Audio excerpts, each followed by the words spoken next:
All right, Shalom, Shalom. This is the brother Mayum coming at you from GMS Tampa Bay. First and foremost, I want to give all the praise and glory unto Yahweh, Bahashim, Yahweh Shai, Bahashim, Rechahak, Badash.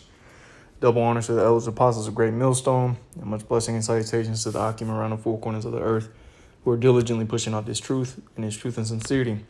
And I just want to do a real quick video just going off of this movie I watched. Apostle Ramla had mentioned it in one of his live streams. And so Spirit just hopped on me to go ahead and watch it. And it's the movie Atlas. It's on Netflix for brothers that want to see it. And as the apostle, said in his video, I'm of the same mind as well. It's a movie about, well, you just got to see the movie, but movies is basically woman empowerment. But there's some good points that are brought up in the movie, which is why I'm gonna do the video. Just kind of going into it. But not really too much spoiler alert. I'm not gonna do too much talking about what took place in the movie. Just a couple things that they were showing in the movie, and that's basically the MOTB. All right, the RFID microchip. All right, and that's pretty much what they show in this movie is the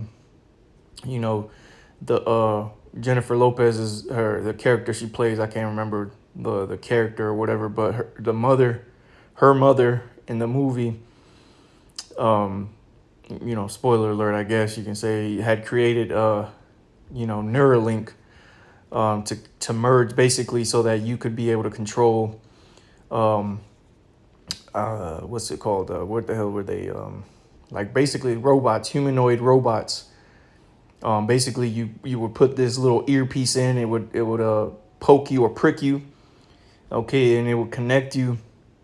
Which you're gonna get the scriptures, because the pricking of that piece, again is going into the MOTB, all right. But you would put the earpiece on, and basically it would connect you with the machine, and you and the machine would become one. All right, so either this the robot, you could be merged together. So what you think, how you feel, the robot can sense all those things, and vice versa. And it was, as the movie progresses, you see Jennifer Lopez kind of not wanting to be a part of that, not wanting, she keeps rejecting it, and that's this way that they're gonna, a lot of you is really is you Israelites, but a lot of the people that are gonna end up folding under pressure is gonna be pretty much like this movie. All right, how they show it in the movie. So real quick, let's get this quick precept in Revelation, of course, 13, and let's get this in verse 16. As a matter of fact, let me get this in the blue letter, because we're gonna go into some words here. Because pretty much what they show you in the movie is for the first like half of the movie, she doesn't want to use it. She doesn't want to put it on because of some shit that happened in the past, concerning the whole thing with the Neuralink.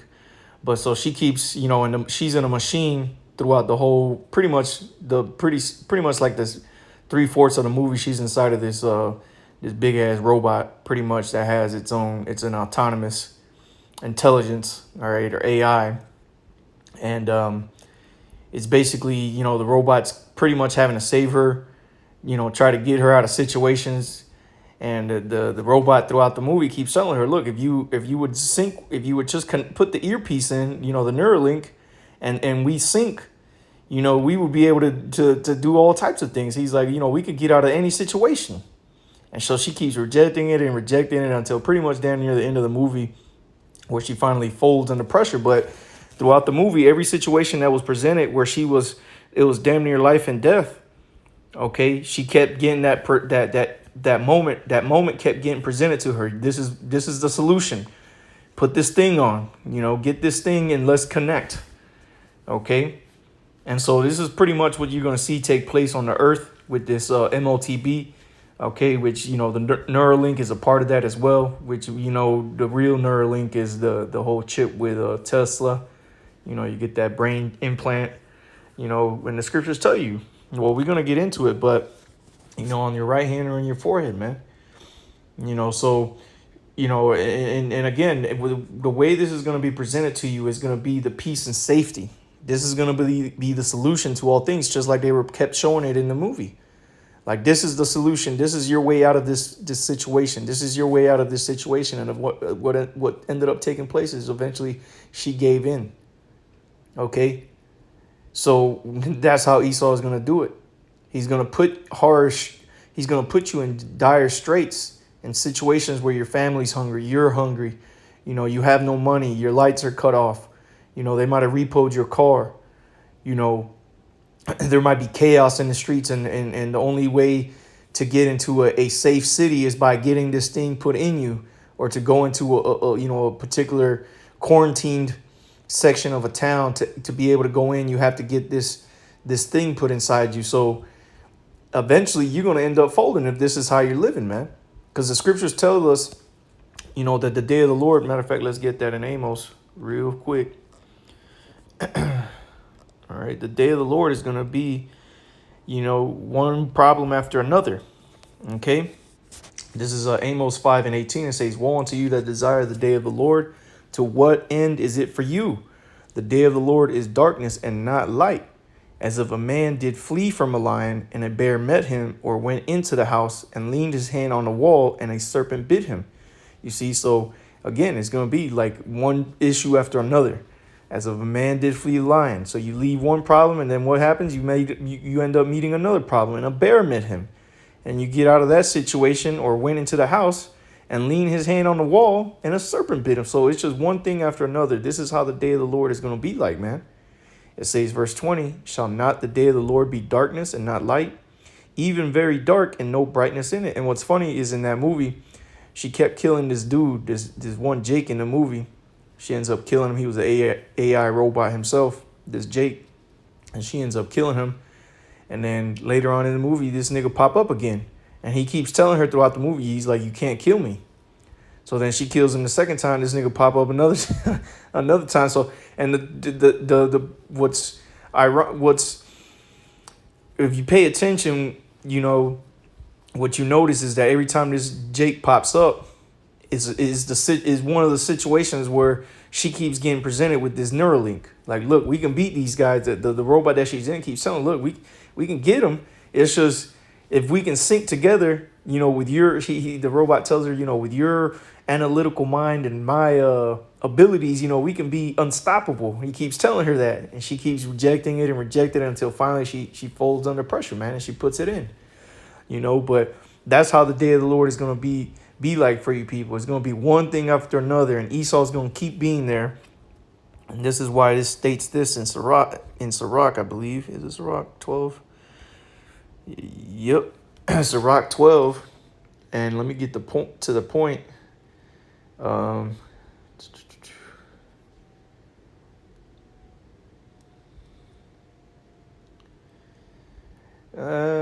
can start at verse 16 and just read through the end. Sirach 12 and 16, or 15, it says, "For a while he would abide." Well, I'll just read verse 16. It says, "An enemy speaketh sweetly with his lips, but in his heart he imagineth how to throw thee into a pit." Right, man. And this is how this devil's going to come. His solution to your problems, right? So, Lockie, bear with me. Your solution to these problems, all right, is going to disappear. All you got to do is take this thing. You got to go ahead and just get this thing in. That way we can account you in with everyone else. We can give out your daily rations, because, everyone here is rationed out. As you can tell, there's dire times in the world, and, supplies are limited. So we have to make sure everyone gets their fair share. So, so on and so forth, man. And again, the scriptures say, when they shall say peace and safety, then sudden destruction cometh, man. So, hey, man, if you hear this devil speaking about peace and safety is this way, run the other way, man. All right, because as it's going to continue to say, this man's just looking, he's out to kill you, man, especially you Israelites, you so-called Negroes, Latinos, and Native Americans, man. And that's what's going to ultimately happen if you take this thing. Okay, there ain't no loopholes. As the Apostle Tahar was going into one of his latest videos, there ain't no loopholes in this, man. If you get it, you're done. There ain't no loophole around it. Well, what if I do this? And no, man, if you get the MOTB, you will be destroyed. Point blank, period. Okay? So Sirach 12 and 16, an enemy speaketh sweetly with his lips, but in his heart he imagineth how to throw thee into a pit. He will weep with his eyes, but if he find opportunity, he will not be satisfied with blood. Okay, there you go, man. He will not be satisfied with blood because hey, man, this man loves it. He loves to kill. He loves to steal and to rob, man, because that's what he is. He was a murderer from the beginning. He was a thief. Okay. It says verse 17, if adversity come upon thee, which is what Esau is going to bring out on the earth, because he is the devil. He is the rider on the red horse, man. It says, if adversity come upon thee, thou shalt find him there first. And though he pretend to help thee, yet shall he undermine thee. And that's what was on the mind, if you watch the movie Atlas, what was on the mind of Jennifer Lopez throughout the movie. She's like, no, she's like, you can't trust the machines. She's like, those Neuralings, you can't trust it because it can be hacked. You know, the AI, you know, the other robots, you know, the main guy, the main evil villain, so to say, he can hack into your Neuralink and, you know, he can figure out, you know, what we're doing.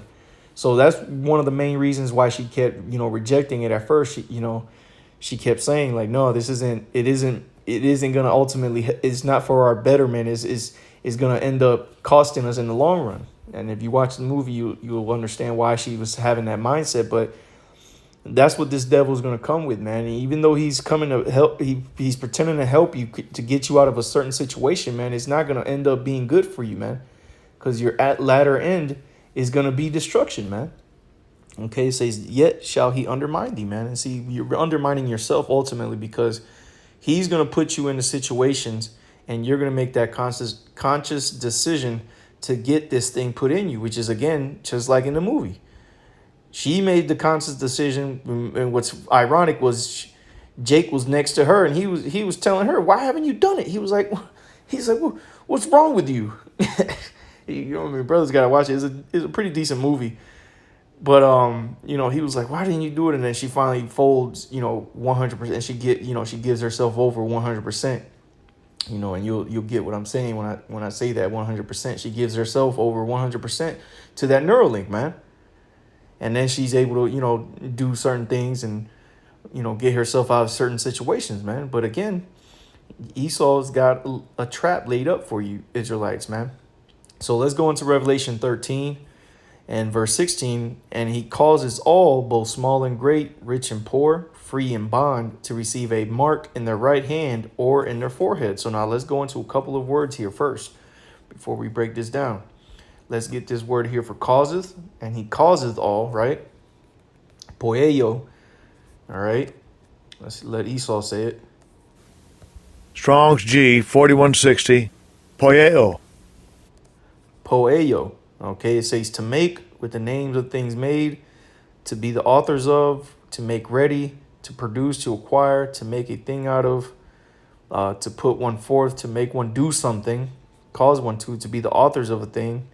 Let's go down to the Strong's definition. It says apparently a prolonged form of an obsolete primary, to make or do, abide, agree, appoint, avenge, band together, be, cause, commit, contend.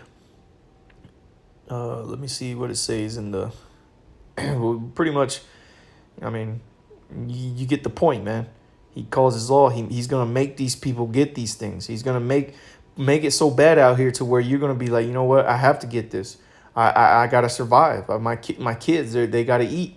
My wife, she's got to shower. This and whatever the fuck, you know, things is. I got to get myself out of this situation. It's too chaotic out here in the so-called, you know, cities and towns. You know, there's people killing each other. There's no food out here. But in this place here where I keep seeing, you know, these signs to go here for safety, you know, that's how he's going to cause you to receive.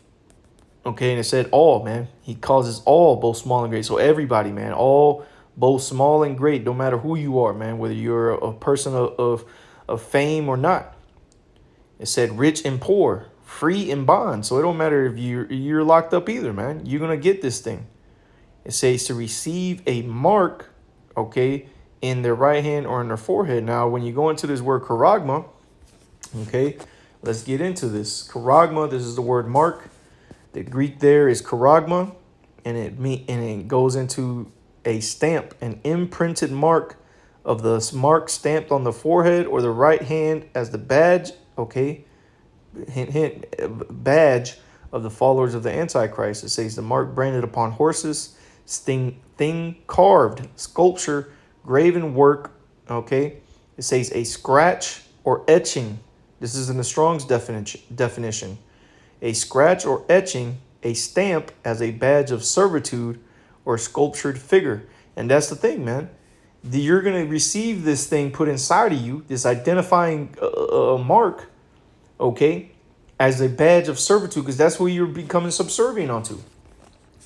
You're submitting yourself over to these regulations that come with this thing that's going to be put inside you. You got to remain in these places. You gotta you can't go above your daily portions, man. You can't go here. You can't do this. You can't do that. All types of regulations is gonna come with this shit, man.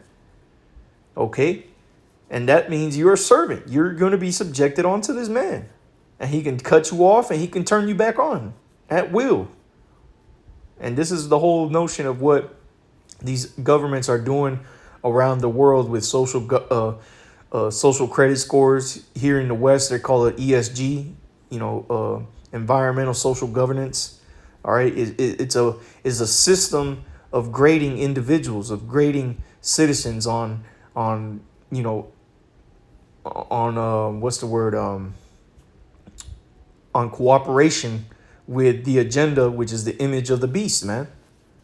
Okay, and they're starting to roll these thing out. First, they're doing it with companies.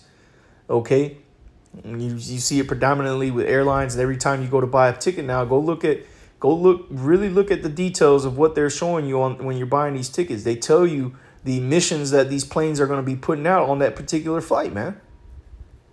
This is the start. This is that start, and this has been happening, all right, for a couple years now. That's the start of this ESG, the environmental social governance. Okay, there's many other things that are put in place for certain companies to abide by. So if it's already started at these companies, man, you better believe that it's going to get passed down to you individuals, man. And that's what's getting ready to be brought out. We're almost at this point where the individual is going to have to make the decision.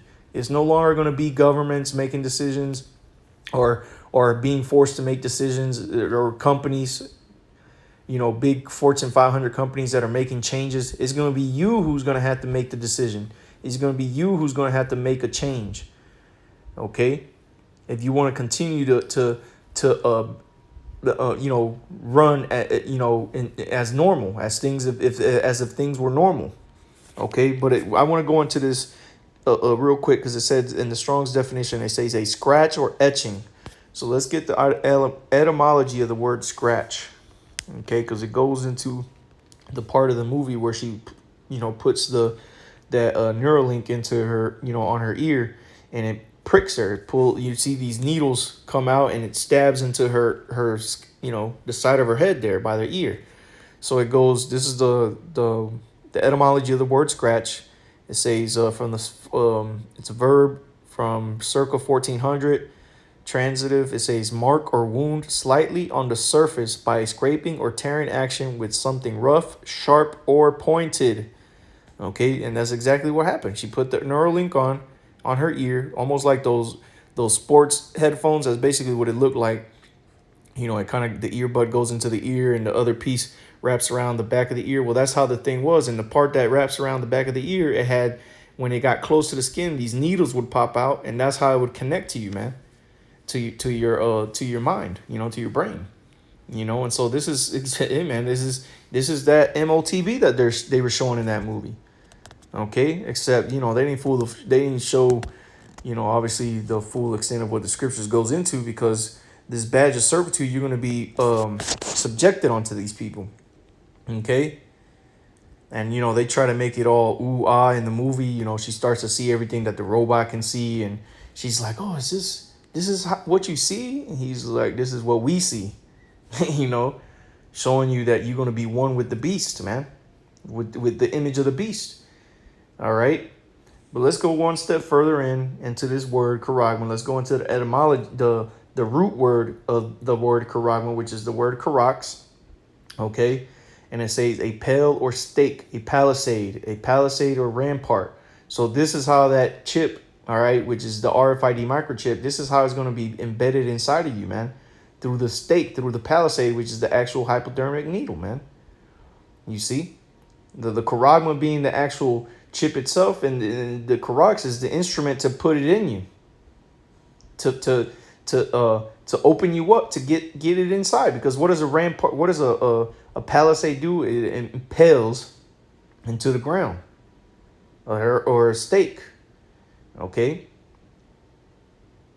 So, hey, man, you know, you can't get around this thing, man. Anybody who says the MOTB is something other than what it is, man, hey, man, you got to question who you listening to, man, which a lot of you people should be questioning that, man. The scriptures tell you, take every man as a liar, man. So if you ain't questioning, if you ain't researching and you ain't digging into these things that are being taught out here, man, then what the hell are you doing? You just reed tossed to and fro with the wind, man. You just going with every wind of doctrine that's getting put in your ear. You just have an itching ear that you looking to satisfy, man, until you find what you think of sounds good to you, man. And we see the spirit that hops on these people, man. These guys will, be on this one, be in this one camp, and they hear something they don't like, so then they go to another. These guys just end up bugging out, man. All right, but let's go back into the finish this off in Revelation 13. It says, "And that no man might buy or sell, save he that had the mark, or the name of the beast, or the number of his name," man. So when you get this thing put inside of you, you have this identifier of this man. Okay, this identification, this badge of subservience to this devil, right? Unless you have this thing, man, you're not going to be able to be a part of society, man. And how are you a productive member of society? By putting into to the economy. That's how Esau thrives. Okay, you have to spend money to be a part of society. If you're not spending money, then you ain't a part of society, man. That's how Esau has made it here on the earth, man. If you're not spending money, you're not a part of society. There is no way, shape, or form in today's society that you are a part of society and you're not buying and selling, man. There's just no way. If you want to go out and do a hobby, guess what? You have to buy those things to do that hobby. You ain't just sitting in the woods and doing nothing, man. You got to eat. Okay? And Esau ain't got trees planted like that for people to be eating, man. You ain't people. A lot of people don't even know how to, hunt and clean their animals up, man, after they kill them. So hey, man. Again, if you're gonna want to continue as with life as normal as it can be, you're going to have to be a part of this system, man. This new system that's being rolled out. Okay? But ultimately, what's going to end up happening is you're going to be destroyed, man. The Lord is going to put you to death. And it's that plain and simple, man. If you abide by this devil, you become his servant, you are choosing him over the Most High because you have no trust in the Most High. You don't have faith in the Lord. And the scripture says you must first believe, to please him, man. Okay?